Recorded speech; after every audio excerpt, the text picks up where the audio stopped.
الحمد لله رب العالمين والصلاة والسلام على أشرف الأنبياء والمرسلين وعلى آله وأصحابه أجمعين أما بعد. And continuing with our series on the position of the Muslim during times of fitnah. موقف المسلم من الفتن. Yesterday we discussed that, number one, the definition of fitnah and the maqsood, the goal of fitnah, which is to turn one away from their faith in God, to turn one away from their religion. And although fitnah differs in terms of its context, in terms of the places where it can strike, the goal of fitnah is all one, and that is to turn you away from your religion. We talked about the different areas of your life where fitnah can strike, with your children, your wealth, and most importantly, your deen. Which is why Shurayh, one of the scholars of the past, he said that when I'm afflicted, tested with a calamity, I say Alhamdulillah for four things. And one of those four is that he says that I praise Allah subhanahu wa ta'ala, إِذْ لَمْ يَكُنْ فِي دِينِي, that he did not make my trial or my affliction or my calamity in my religion. Test me in anything other than my religion. We also talked about, thirdly, having knowledge of fitnah when it emerges. Understanding when you are in tumultuous times, when you are in calamitous times, times of calamity, being able to recognize it when you see it, as opposed to being knee deep in it and not even realizing that you are experiencing a fitnah, experiencing a trial, a tribulation, but realizing that you are in it because proper preparation prevents poor performance. Hudhayfa radiallahu anhu, he said, كان الناس يسألون رسول الله صلى الله عليه وسلم عن الخير فكنت أسأله عن الشر مخافة أن يدركني. He said people used to ask the Prophet sallallahu alaihi wasallam about the good, but I used to ask him about the bad out of fear that that time would reach me. Preparing for it, I want to know, what does the time of fitnah look like? What does it look like when we are living in a time of adversity, a time of calamity, a time of affliction? What does that time look like? And so he said people used to ask the Prophet ﷺ about the good, but I used to ask him about the bad out of fear that I would find myself in that time. And Zubayr ibn Awam, he said about the fitnah of Uthman, the fitnah that took place in the community of the Sahaba after the death of the Prophet ﷺ during the time of the Khalifa, Uthman ibn Affan, where Uthman was actually murdered in his home while he was fasting, while he was reading the Quran, by Muslims. By Muslims. And Zubayr ibn Awam, he said, ما كنا نظن أنها فينا حتى وقعت. We didn't even realize that we were in calamitous times until we were already knee deep in it. We didn't even realize we were in time of great fitnah until it already happened. And this, is important because many Muslims are detached from Islam and the reality of fitnah, the reality of trial and tribulation that we are living in. Muslims are detached from Islam. They peek their head in every now and then to see what's going on in the ummah, but for the most part, they are of the world.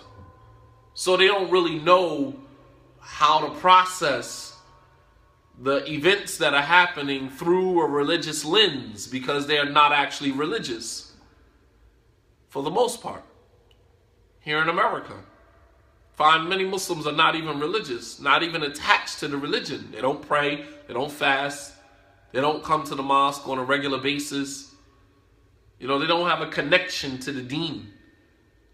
So their only connection is that I'm Muslim, I was either born and raised Muslim, or I have Muslim friends, and they kind of keep me informed of what's going on. But for the most part, detached from the religion. So when events happen, they don't know how to process those events in light of what the Prophet ﷺ informed us of the things that were going to take place later on towards the last days, and how to proceed, how to handle or how to deal with those type of times. So when things like the situation in Orlando, when things like the situation in California, when things like situation in Connecticut, when these type of situations happen in North Carolina, when these type of situations happen, they don't really know what to do, how to proceed as a Muslim, how to view these events in light of what the religion tells us. So, it's important for us to understand what times of trial and tribulation look like, so we can understand that this is a fitna and this is how I'm supposed to act accordingly. So Zubair, he said, مَا كُنَّا نَظُنُّ أَنَّهَا فِينَا حَتَّى وَقَعَتْ. We didn't even realize that we were in a time of fitna until it actually happened. Once Uthman was killed, lost his life, then the Sahaba realized, wait a minute, we are actually in the middle of calamitous times. We're in the middle of tumultuous times. It's serious, because now the Khalifa, Uthman ibn Affan, the son-in-law of the Prophet ﷺ, was now murdered. Now they realize that this is a fitna. Alright, we don't want to be the type of people who wait for a tragic event to happen before we realize that we are in calamitous times. قال حسن البصري رحمه الله تعالى إن الفتنة إذا أقبلت عرفها العالم وإذا أدبرت عرفها كل جاهل. Hassan al-Basri, very profound, he said that إن الفتنة إذا أقبلت, when fitna begins to approach, عرفها العالم, the person, the knowledgeable person, realizes that it is a fitna. So when we see calamitous times approaching, turn to your people of knowledge. And unfortunately today, many of our people of knowledge, are so busy being apologetic as opposed to being proactive and warning the communities about the times that we're living in and how to act accordingly. We become reactionists. The ma'na al-kalima, the meaning of the word, we have become reactionists. We sit back, we wait for an incident to happen, and then we rush to Facebook, we type up something real quick, we rush to the minbar on Friday, we give a quick Jumu'ah khutbah, as opposed to educating the ummah beforehand that we are living in calamitous times, we are living in tumultuous times, we're living in very dangerous times. This is how you act accordingly during those times. We're not proactive from an academic perspective. And I'm taking issue. I'm taking issue with the leaders of the Muslim communities here in America. Without a doubt, I'm taking issue. Because we've become reactionists. We wait for an incident to happen, and then we rush to the minbar, we rush to Facebook, we rush to Twitter to release a statement, to release a comment. Most of the time it's done, in a manner where it wasn't a lot of thought put into it, because it's reactionary. When it's reactionary, there's never a lot of thought put into anything that is reactionary. When an act is reactionary, there's not a lot of thought put into it, because it's what's known as a radd al-fi'l. It's a knee-jerk reaction to something that happened. So there's not a lot of thought put into it. But when you sit back and you plan ahead, forward thinking, seeing as though these incidents are not going to stop. Seeing as though these incidents are not going to stop. And the funny thing about the Orlando shooting is that now it comes out that this guy, Omar Mateen, was in fact gay himself. This is the story, the narrative that is coming out now. And as we're going to see, that when fitna strikes and the person doesn't really know it's a fitna, they fall right into it. So while you had Muslims jumping on the bandwagon, on the terrorist bandwagon, oh, this is a terrorist, the CNN said it's a terrorist act. Okay, here we go. We going straight in our bag. You going right in your bag with your terrorist, kit, and you pulling out your terrorist kit and you're reacting, not even realizing by the fact that you are giving a lecture that this was a terrorist act and we stand against terrorism, is you endorsing an action that had absolutely nothing to do with Islam. You are endorsing a behavior that had nothing to do with Islam. You fell right into the hands of the media. That's exactly what happens when you react to something as opposed to being proactive and educator and empowerer, empowering and educating the ummah. And this is the behavior of the jahil, the behavior of ignoramuses who grab a microphone, put out a flyer that, we're dealing with terrorism. You go right into your terrorist bag. Pure ignoramus. And you jump right out there talking about Islam is against terrorism, and this had absolutely nothing to do with Islam, had nothing to do with terrorism. This was, in fact, an inside job. This was a homosexual that was still in the closet who went on a rampage against the homosexual community. Had nothing to do with Islam. But we go straight into our terrorist bag and pull out our terrorist kit, and then off we go, warning against terrorism. But, the scholars have warned us against people like this a long time ago. We still give these ignoramuses an ear. We still give these people an ear, even after years of scholars telling us that these people are not people of knowledge. These people are not people that we should be taking knowledge from, but yet, the moment a flyer goes out, we're the first ones to gravitate towards whatever information is spewing, which in fact is not information. It actually sets the ummah back instead of moving us forward. Hassan al-Basri, rahimahullah ta'ala, said, إِذَا أَقْبَدَتْ الْفِتْنَةِ عَرَفَهَا الْعَالِمُ. He said, when fitna begins to emerge, the only people who know that it's a fitna are people of knowledge.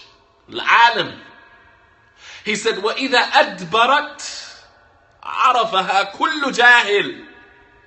He said, and once the fitna subsides, every ignoramus knows that it is a fitna. But that's after it has already passed. When it is coming, approaching, the only people that know that it's a fitna are the people that have knowledge. When it subsides, when the fitna subsides, the only people that realize that it was a fitna is every ignoramus. Every ignorant person realizes once fitna is over with, hey, this is a fitna. But by then it's already over. So it shows you that it is ignorant to be reactive and it is intelligent to be proactive. He said when fitna begins to emerge from the very onset of the manifestations of a fitna, the alim, the scholar, sees it from the very beginning. He sees the stages. He sees it gaining momentum. And he begins to warn the ummah, begins to give us the information that we need to act accordingly. That is the alim, that is the scholar. Once the fitna subsides, it's over with. It has devoured the amount of people that it devoured. has destroyed communities, has destroyed families, has left a whole bunch of doubts and misconceptions in the minds of the people that were slaughtered by this fitna, then every ignoramus knows that it was a fitna. قال أحد السلف إنها فتن قد أضلت كجباء البقر يهلك فيها أكثر الناس إلا من كان يعرفها قبل ذلك. That one of the scholars of the past, he said that when fitna comes over a community, hovers over a community like a cloud, and it destroys most of the people when it passes through the community, it destroys most of the people except those who knew that it was a fitna before it even happened. They knew it was a fitna before it even emerged. They could see it a mile away. But then the fitna hovers over the community for a period of time.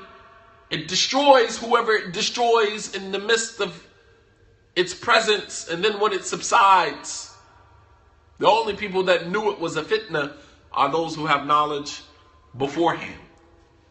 So our religion teaches us, brothers and sisters, not to make a move without knowledge. Not to make a decision until we know exactly what our religion tells us. Al-ilm qabl al-qawl wal-amal. Imam Bukhari has a chapter in his book Sahih Bukhari, chapter Al-ilm qabl al-qawl wal-amal.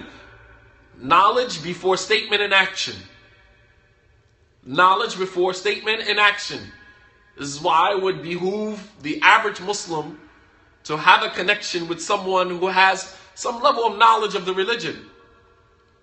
I'm not talking about somebody who can regurgitate what they read out of a book. I'm talking about someone who had hikmah, wisdom. ظهر عليه. That this person, you can see traces, manifestation of the person's wisdom. I'm not talking about somebody who can regurgitate something they read out of a book. Oh, Shaykh al-Islam Ibn Taymiyyah said this, or Ibn al-Qayyim said that. Anybody can regurgitate, memorize a passage out of a book and regurgitate it when it's convenient. Umar radiallahu ta'ala anhu, when the Prophet sallallahu alaihi wasallam died, he said, I swear by Allah, anyone who says, the next person who says the Messenger of Allah is dead, I'm going to cut his head off.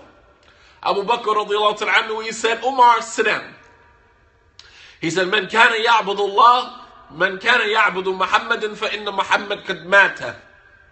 Wa man kana ya'budu Allah fa inna Allah hayyun la yamut. He said, Umar, sit down. He said, O people, whoever from amongst you who used to worship Muhammad, Muhammad is dead. Whoever from amongst you used to worship Muhammad, Muhammad is dead. But whoever from amongst you worships Allah, for indeed Allah is ever living and He never dies. And then he quoted a verse from the Quran. وَمَا مُحَمَّدٌ إِلَّا رَسُولٌ قَدْ خَلَتْ مِنْ قَبْلِهِ الرُّسُلُ أَفَإِنْ مَاتَ أَوْ قُتِلَ انْقَلَبْتُمْ عَلَىٰ أَعْقَابِكُمْ وَمَنْ يَنْقَلِبْ عَلَىٰ عَقِبَيْهِ فَلَنْ يَضُرَّ اللَّهَ شَيْئًا وَسَيَجْزِي اللَّهُ الشَّاكِرِينَ. That Muhammad is nothing more than a messenger. Many messengers have come before him. If he dies or is killed, are you going to turn back on your heels? Umar radiallahu ta'ala anhu, he said, كَأَنَّهُ أَوَّلُ مَرَّةٍ سَمِعْتُ هَذِهِ الْآيَةِ. Umar radiallahu ta'ala anhu said it was as if that was the first time I had ever heard that verse before. This wasn't mere regurgitation of a verse. This was Abu Bakr looking through the 6,000 and some odd ayats in the Quran, pulling that one ayat out and applying it to that situation. That is hikmah. That's wisdom. That's not regurgitation of some information that he read. That's scrolling through 6,000 and some odd ayats in the Quran, pulling that one ayat out and applying it to that situation. That is knowledge, brothers and sisters. That's ilm. That is ilm. That is not saying Shaykh al-Islam ibn Taymiyyah said, this one said, Fulan said, this Shaykh said, that Shaykh said. That's not knowledge. That's not ilm. But we're so, amazed. We're so amazed by the fact that someone can quote a little bit of Arabic, by the fact that someone can reach into a particular bag and pull out something that may amuse you at that moment. That's not real knowledge, man. But we're living in a time where we don't even know real knowledge. We can't discern real knowledge. We still got people on the ropes on whether or not they should listen to a particular scholar or listen to an ignoramus who has never sat at the feet of a scholar who told you not to listen to a scholar. That's where we are. We live in an environment where an ignoramus who has never sat at the feet of a scholar, at the foot of a scholar, right, for a substantial amount of time, who will tell a group of people not to listen to a particular scholar or scholars based upon pure hawa, pure desire, and people listen to him. And people listen to him. This is the time that we live in. So we can't even discern real knowledge at this point. And that's part of the, fitnah that we live in. That is part of the time of fitnah that we live in. As the Prophet ﷺ said that there will come a time, وَقَلِّ الْعِلْمِ وَيُكْثِرِ الْجَهَلِ, that knowledge will become scarce and ignorance will become prevalent. Knowledge will become scarce by the dying off of scholars. And even if we looked at that figuratively, not the literal dying off of mountains of knowledge that die off every year.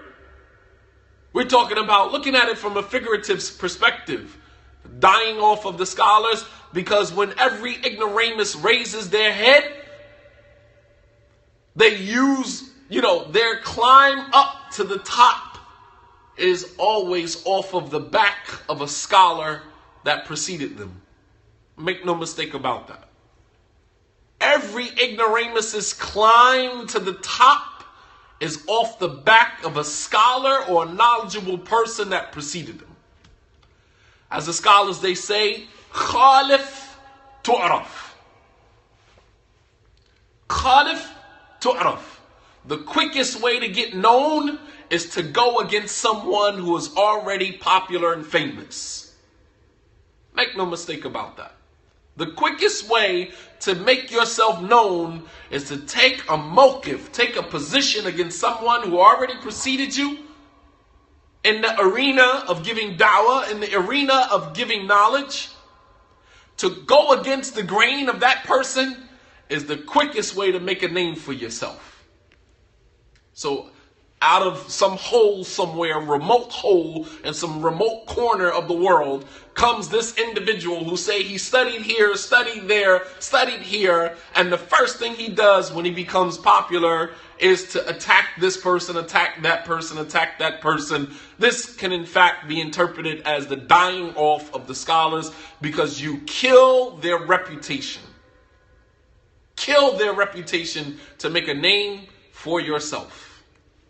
Happens every day. So our religion teaches us not to make decisions without knowledge. Al-ilm qabla al-qawl wal-amal. Knowledge before statement and action. So you had people jumping into their terrorist bag and pulling out their terrorist kit and attacking this whole terrorist idea. The fact of the matter, if you had waited till all of the information came out, then you would have realized that it was not a need for you to dig into your terrorist bag, because it wasn't in fact a terrorist act committed by Muslims. You ran with whatever the media told you, and that is you being a hujjah, a proof against your own self. Hujjah ala nafsik. You are a proof against your own self. قال شيخ الإسلام ابن تيمية رحمه الله تعالى في منهج السنة أن الفتن إنما يعرف ما فيها من الشر إذا أدبرت فأما إذا أقبلت فإنها تزين ويظن أن فيها خيرا فإذا ذاق الناس ما فيها من الشر والمرارة والبلاء صار ذلك مبينا لهم مضرتها وواعظا لهم أن يعودوا في مثلها. Shaykh al-Islam ibn Taymiyyah rahimahullah ta'ala, he said that fitan, trials or calamities, إنما يعرف ما فيها من الشر إذا أدبرت. The ignoramus are the only people that realize that the evil that was in it after it has subsided. So when a fitna, trial, tribulation hit our communities, the only people that really know the damage that it's going to cause are those that have knowledge. The ignorant people, they wallow in the fitna, and then after it subsides and they see all of the damage that was done, then they realize, wow, that was a fitna. They see all of the damage that was done, they realize that it was a fitna. He said, فَأَمَّا إِذَا أَقْبَلَتْ فَإِنَّهَا تُزَيِّن.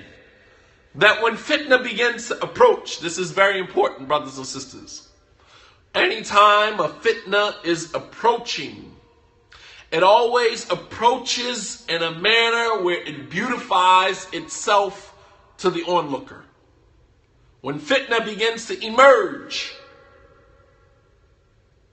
it always looks like it's not that bad. It beautifies itself to the onlooker until most people think that it's a good thing. And then once people begin to taste the evil that is in it, they begin to experience the bitterness and the test that is in it. It becomes clear to them how harmful it was, and it becomes a wa'idan, it becomes an admonition for them never to fall headlong into that situation again. As Allah subhanahu wa ta'ala mentions about qissatul ifk, the story of the lie that was told on the Prophet sallallahu alaihi wasallam's wife Aisha, accusing her of adultery. That was a fitna for the Prophet sallallahu alaihi wasallam's community. And Allah subhanahu wa ta'ala said, يَعِذُكُمُ اللَّهُ أَن تَعُودُوا لِمِثْلِهِ أَبَدًا. That Allah warns you that you ever fall headlong into a situation like that again. And throughout that, Allah admonishes the believers, why, when you heard this, didn't you think of your brother's good? Didn't you think of your brothers and sisters good? Why, when you heard this, didn't you say, مَا يَكُونُ لَنَا أَن نَتَكَلَّمَ بِهَذَا سُبْحَانَكَ هَذَا بُهْتَانٌ عَظِيمٌ. Why didn't you say, when you first heard about this situation, why didn't you say that it's not appropriate for us to talk about this? Subhanaka. Inna hadha buhtanun azim. This is indeed a manifest lie, fabrication of a story that was made up about the wife of the Prophet sallallahu alaihi wasallam. So all throughout that story, Allah subhanahu wa ta'ala is admonishing the Prophet sallallahu alaihi wasallam's community about the proper procedure when fitna strikes the community. Proper procedure when fitna strikes the community.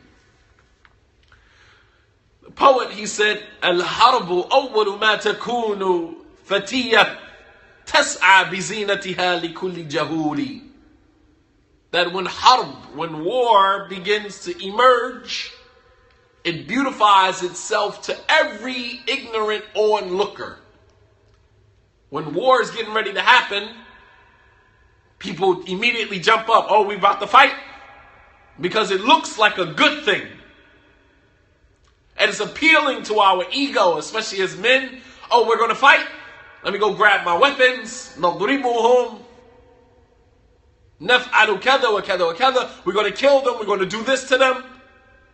That when war emerges from the very beginning, it beautifies itself to every ignorant onlooker. Yas'a bizinatiha li kulli jahuli. To every ignorant person who doesn't understand the repercussions of war, that they're going to be lost on both sides. Nobody wins in war. No one wins. That is a myth that we have carried with us generation after generation, that we put on our armor, we go to war, we win. Nobody wins, because there will be casualties on both sides. And so while you walk away believing that you conquered at the expense of what? At the expense of the blood of your children. At the expense of the blood of your children. At the expense of the intellects of the people who survived.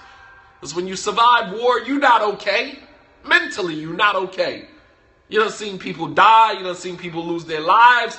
People done died in your arms. How do you come back into society as a civilian and live the rest of your life like a normal person? Look at many of our Vietnam veterans, till today, strung out on drugs, suffering from post-traumatic stress syndrome, and all other types of, mental illnesses, mental ailments. They're not okay. We didn't win. We killed thousands and hundreds of thousands of people. There was no win-win. There was no win situation. We suffered as well. My grandfather was a Vietnam vet. Never was right since then. Mentally. So, in war, to the ignoramus, to the ignorant person, when war strikes, when war happens, nas'a bi zinatiha likulli jahuli. It begins to beautify itself to every ignorant onlooker. You think about beef that happens in the streets now. Guy gets into an argument with someone, a fight ensues, and then he calls back to the block. Yo, I got a problem with this dude. Bring the guns, bring everybody. And then the moment the block gets the call, such and such got into a fight, get your car, get your guns, let's go. Everybody's scrambling, grabbing the biggest gun they can grab. Nobody's thinking about the repercussions. Everybody got children. Some people got children's mothers who are pregnant. Some just came home from jail and about to go right back. And some going to die. But we don't care. Because when war starts, it beautifies itself to every onlooker. Fitnah does the same exact thing. Fitnah does the same exact thing. So not to take it lightly. Being able to spot fitnah when you see it. Being able to understand the repercussions and to, act accordingly during that ordeal. The next issue, as it relates to fitnah, is learning not to speak about fitnah. That when trial and tribulation is happening in our communities or is approaching, it's important that we don't spread the information. We don't spread the fitnah in our community. We try to contain it in one area. But in America, it's very difficult to have that level of organization because in America, everybody's a scholar. Here in America, everybody's a scholar. Every individual can argue their point about some matter of the religion, haven't studied anything from the religion. We're so opinionated. It's an ego thing. It's a first world country ego thing. Because we're an American, because we live here in this country and we have all of the freedoms that we enjoy, that any nation would, cut off its right arm to have, we squander, right? We believe that gives us some level of privilege to speak about any matter from the religion we want to speak about. In any manner we want to speak about it without any fear of being wrong or being, incorrect, being erroneous, without any fear. We just speak about it. I haven't studied anything, but we're just going hard with our opinion, with our, what our perspective, what we see. haven't studied anything from any religion, have never sat at the feet of a scholar, have never sat with anyone of knowledge for any substantial amount of time, yet you have a position on just about everything in the religion. And I'm trying to figure out, how is that even possible? How could you have a position on something that you don't know the Islamic ruling on it? You don't know whether it's halal or haram. Yet you'll find long posts on Facebook arguing about this point, arguing about that point, and you're just saying to yourself, what are you even talking about? Let's go back to the root of the mas'ala, the root, the asl of the mas'ala, the root of the issue. From an Islamic standpoint, first of all, give me the definition from an Islamic standpoint. Ma'ana shar'i. Give me the legislative definition of this. What the scholars of fiqh, volumes of books have been written on subjects that you find the average Muslim debating about on Facebook, who have never read anything, never read one iota of information about the issue, yet they're arguing a point. Volumes of fiqh books have been written on it, and they have never read not one book. I'm just trying to figure out how. How do you argue with someone who has never read one article, one book on a position or on a particular issue? Brothers and sisters, do yourself a favor. When you're on Facebook and someone wants to debate with you about an issue, if you have some knowledge about the issue, if you've read something about the issue, the first thing you want to ask the person is, how many books have you actually read about this issue? Before you even engage in the argument. Because I don't argue. I'm not, first of all, I'm not an argumentative person. That's number one. And I myself, much like Sheikh al-Albani, rahimahullah ta'ala, when I engage you, I'm going to destroy you in an argument. So I don't want to do that to you. I want you to save face. I want you to be able to walk away with your face still intact. I don't want to destroy you. That's not my plight. But when I speak about something that I have knowledge about, better believe when I come to the table, I'm not coming to the table with a knife. You come into the table, you come into a gunfight with a knife, and you're going to hurt yourself. So I'd much rather walk away from the situation, let you think that you won the conversation, opposed to me just turning on the faucet and just letting it rain on you, right? And then you having to pick your face up and walk away, and now you hate me, now you dislike me, you go write some posts about me because I embarrassed you.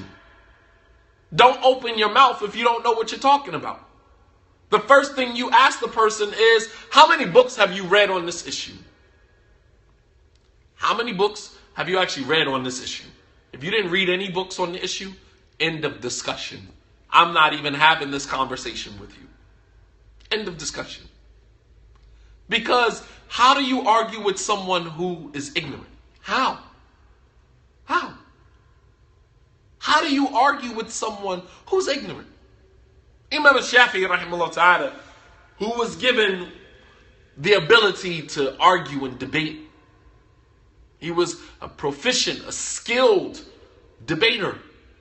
He said, مَا جَادَلْتُ عَالِمًا إِلَّا غَلَبْتُهُ وَمَا جَادَلَنِي جَاهِلٌ إِلَّا غَلَبَنِي. He said, I never argued with someone who was an alim, who was a scholar, someone who had knowledge, except that I conquered him in the debate. There was no wins. غَلَبْتُهُ, I conquered him in the debate. He said, وَمَا جَادَلَنِي جَاهِلٌ إِلَّا غَلَبَنِي. He said, and I never argued with an ignoramus, except that he conquered me in the debate. Because you can't argue with someone who is ignorant. They got all the answers. Their perspective is the only perspective. I give you the whole profile. Argue with so many in my life. I can give you the whole profile. Becomes belligerent, becomes argumentative, becomes indignant, becomes disrespectful, right? To the end of it. That is a pure indication of the person's ignorance. Because when you have knowledge about a subject matter, there's no need for you to get indignant. You just smash them with whatever information you have. You just pour the information on them, and it is what it is. You don't have to get indignant. You only get indignant when you're ignorant, which is actually a quality of a hypocrite. The Prophet ﷺ, he said, 4 qualities are the qualities of the hypocrite. If he has all 4 of them, كَانَ مُنَافِقًا قَحْ. Now he is a pure hypocrite. And if he has a quality from the 4 qualities, then he has شيء من النفاق حتى يدعه. He has a quality or a characteristic of hypocrisy until he abandons that quality. And one of them, إِذَا خَاصَمَ فَجَرَ. إِذَا خَاصَمَ فَجَرَ. That when he argues, he becomes indignant, becomes disrespectful. It's the quality of a hypocrite. But, the next time someone, gets on Facebook, puts this long post, sometimes you don't need to respond. You don't need to respond. Especially if the person is not quoting ayahs from the Quran or hadith from the Prophet ﷺ, then that's a no-brainer. I'm not even going to put myself in the middle of the conversation. If I don't see an ayah from the Quran or hadith from the Prophet ﷺ, I'm not even putting myself in the conversation, period. It's not a conversation that is for me. Period. But I'm always amazed at seeing brothers and sisters write long posts and articles about this and about that, and having read one fiqh book on the subject, ever. But you got so much to say about the subject. But one of the protocols in dealing with times of fitna is not to speak about it. The scholars, they say, إِذَا كَانَ الْكَلَامِ مِنْ فِضَّةٍ فَالسُّكُوتُ مِنَ الذَّهَبِ. That if speaking is silver, then silence is golden. Sometimes the best thing to say is nothing at all. إِذَا كَانَ الْكَلَامِ مِنْ فِضَّةٍ فَالسُّكُوتُ مِنْ ذَهَبٍ. That if speaking is silver, then silence is golden. Sometimes the best thing that you can say is nothing at all. The Prophet ﷺ informed us to calculate our words because of the seriousness of what comes out of our mouths. That what comes out of our mouths has in fact repercussions. The information that you let out of your mouth can come back to haunt you, can come back to hurt you, or can come back to hurt someone else. Your speech has repercussions. If we only understood how serious that was. What comes out of your mouth has repercussions, which is why the scholars say, إِنَّ الْكَلِمَةَ قَبْلَ أَن تَخْرُجْ تَمْلِكُهَا وَإِذَا خَرَجَتْ تَمْلِكُكَ. That before the word leaves your mouth, you control it. قَبْلَ أَن تَخْرُجْ تَمْلِكُهَا. Before the word leaves your mouth, you control it. Because you can stop yourself from uttering the word. He said, إِذَا خَرَجَتْ. Once the word leaves your mouth, تَمْلِكُكَ. It controls you. Because once you utter a word, you never know how that is going to come back to you. Nor do you have any control over how that is going to come back to you. Words have repercussions. So when fitna strikes in the community, it's important that we allow those who have knowledge to speak, and that we don't engage in conversations about it if we don't have any knowledge about it. Sometimes the best thing to say is nothing at all. The Prophet ﷺ, he said, أَلَا أَخْبِرُكَ بِمَلَاكِ ذَلِكَ كُلِّهِ قُلْتُ بَلَى يَا رَسُولَ اللَّهِ فَأَخَذَ بِلِسَانِهِ فَقَالَ كُفَّ عَلَيْكَ هَذَا قُلْتُ يَا نَبِيَ اللَّهِ أَوَ إِنَّ لَمُؤَاخَذُونَ بِمَا نَقُولُ وفي رواية قال بما نتكلم به قال النبي صلى الله عليه وسلم ثقلتك أمك يا معاذ وهل يكب الناس في النار على وجوههم أو على مناخرهم إلا حصائد ألسنتهم رواه الترمذي. The Prophet ﷺ having a conversation with Mu'adh ibn Jabal. He said, Mu'adh, can I not direct you to an action that would control your whole religion? malak dhalika kulli, will control most of your religion. He said what? The Prophet ﷺ grabbed his tongue and he said, Kuffa alika hada. Learn how to control this. Control your tongue. So Mu'adh said, O Messenger of Allah, will we be held accountable for the things that we say? أَوَ إِنَّا مُؤَاخَذُونَ لَمُؤَاخَذُونَ بِمَا نَقُولُ.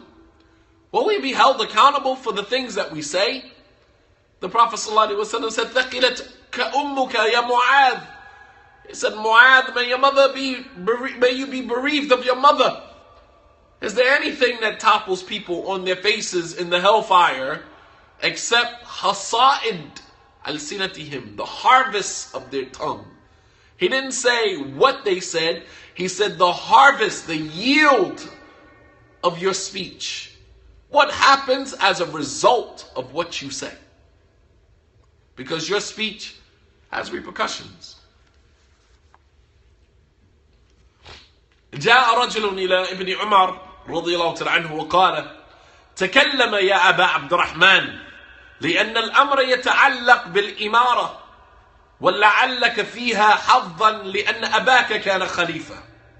فقال ابن عمر خشيت أن أقول كلمة تفرق الجماعة وتسفك الدماء ويحمل عني غير ذلك.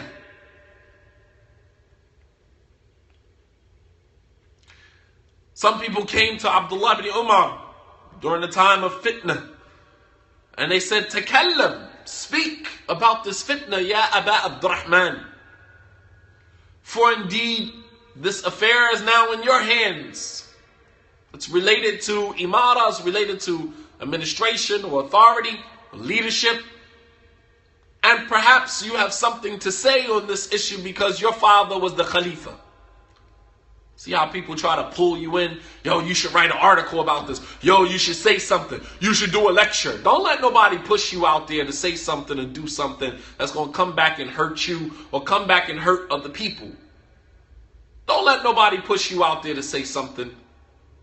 I don't know how many times something happened and I get a phone call, get an email, Brother Imam, you should write an article, you should say something. They believe that they're giving advice. In their mind, they believe that they're giving you sound advice. But in your mind, you should know when to speak and when not to speak. That's from hikmah. Wisdom is knowing when to speak and when not to speak. وَضْعُ الشَّيْءِ فِي مَوْضِعِهَا اللَّائِقُ بِهَا.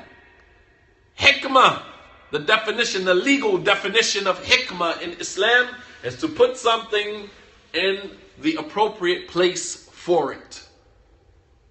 Knowing when to speak, knowing when not to speak. That's hikmah, that's wise. Don't let nobody push you into doing something that the repercussions may come back to you, come back to your family, or come back to the Muslim community altogether. So they asked Abdullah ibn Umar, we want you to say something about what's going on with this fitnah. And Abdullah ibn Umar, he said, I'm not going to say anything. He said, فَخَشِيتُ أَنْ أَقُلْ كَلِمَةً تُفَرِّقُ الْجَمَاعَةِ. He said, I fear that I will say something that will fragment our community. That's one thing.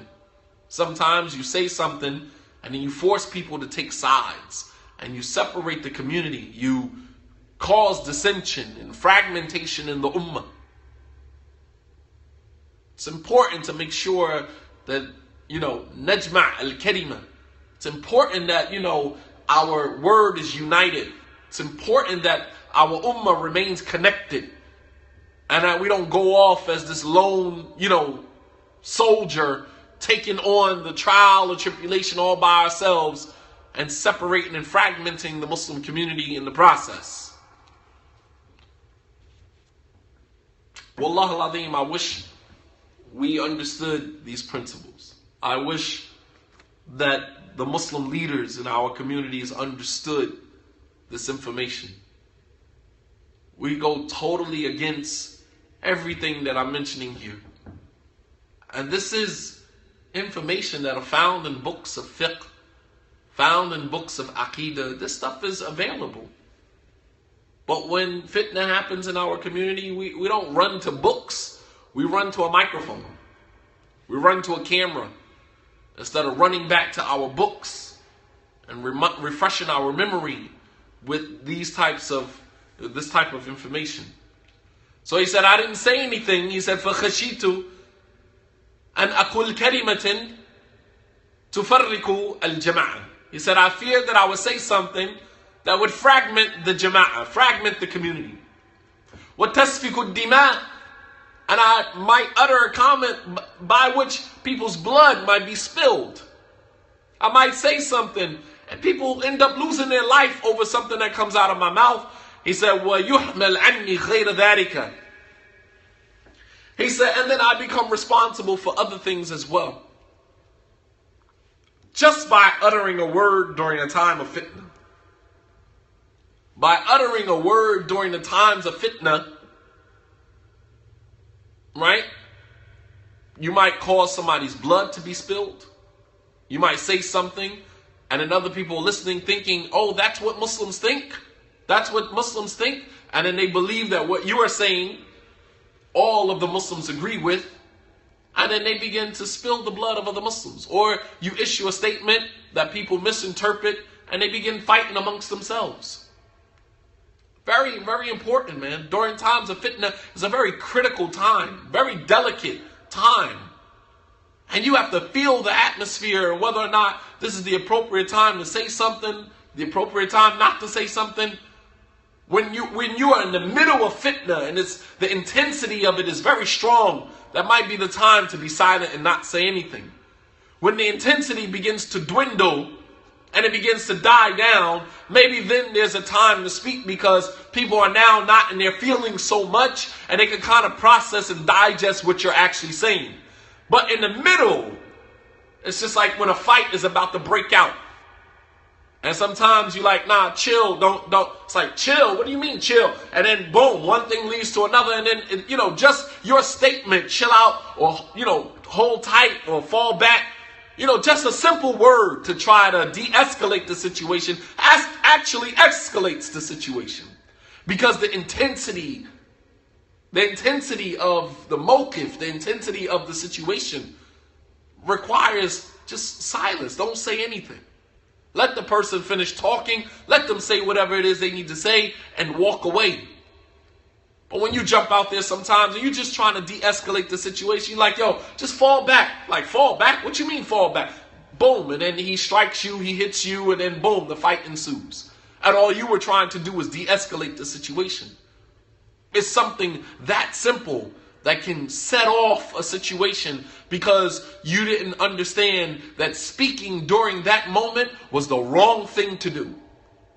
As the Prophet ﷺ, he mentioned in the hadith, إِيَّاكُمْ وَالْفِتَنِ فَإِنَّ اللِّسَانِ فِيهَا مِثْلُ وَقَعَ السَّيْفِ. The Prophet ﷺ said, إِيَّاكُمْ وَالْفِتَنِ. I caution you, I warn you against fitan, tumultuous times, calamitous times. He said, فَإِنَّ اللِّسَانِ فِيهَا كَوَقَعَ السَّيْفِ. He said, because the tongue that speaks during the time of fitna is like the person who strikes with the sword. That's how intense the situation is. The person that speaks in the midst of the fitna is like the person who swung his sword. Very dangerous, man. So sometimes, we have to take into consideration the repercussions that may come as a result of something you typed on Facebook. Who's to say you type something on Facebook, you think that you're doing the right thing. You think that it's not a big deal. Someone goes and reads your posts and then takes up arms against another Muslim or takes up arms against the Muslim community, simply because of something that you wrote. We're not emotional people. We don't act on emotion. We act upon ilm, on knowledge.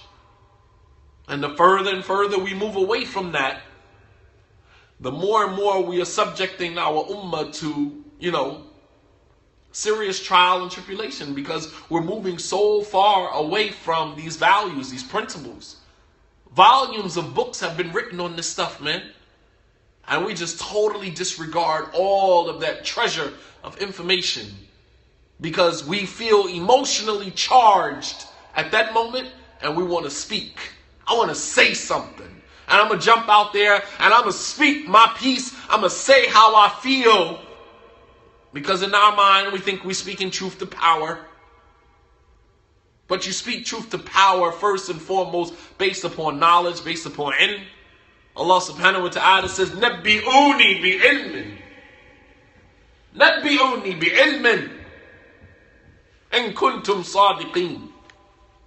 Qul hatu burhanakum. In kuntum sadiqeen. Allah subhanahu wa ta'ala all throughout the Quran speaking truth to power. Allah was speaking truth to power because Quraysh was the dominant culture in Mecca during that time. So when Allah was revealing ayats, challenging them, Allah was speaking truth to a power. So speaking truth to Quraysh through revelation was speaking truth to power. And Allah subhanahu wa ta'ala said, Nabbi'uni bi-ilmin. Inform me with knowledge. In another ayat, Allah subhanahu wa ta'ala said, Qul hatu burhanakum in kuntum sadiqeen. Bring me your proof if what you're saying is truthful. Bring me your proof if what you're saying is truthful. So all throughout these ayats, Allah subhanahu wa ta'ala is calling them to speak and produce their proof, but with knowledge. There's no speaking truth to power without knowledge. When you speak truth to power without knowledge, it is an emotional argument. It is an emotional argument that is bound to go haywire because there's no structure to your argument. Your argument is purely emotional. And this is all day long on Facebook. Wallah al-azim. I scroll past pages, people that I follow on Facebook, and you're just looking at their arguments and you're just saying, why? Your argument is purely emotional. And we're people who profess to be followers of the Sunnah, followers of Islam, yet, our approach to these situations is totally un-Islamic. So some people feel like they're obligated to say something, especially when they have associations and affiliations with others whom they have to show their allegiance or loyalty to. And this, in fact, is, the quintessence of Hizbiyah and a manifestation of a lack of wisdom on their part. So it's important for us to make sure that when we speak with knowledge. Inshallah ta'ala, we'll stop here. I'll open up the chat for questions and answers. Bi'idhnillahi ta'ala. Wa sallallahu ala nabiyyina Muhammad wa ala alihi wa sahbihi wa sallama tasliman kathira. وآخر دعوانا أن الحمد لله رب العالمين والسلام عليكم ورحمة الله وبركاته.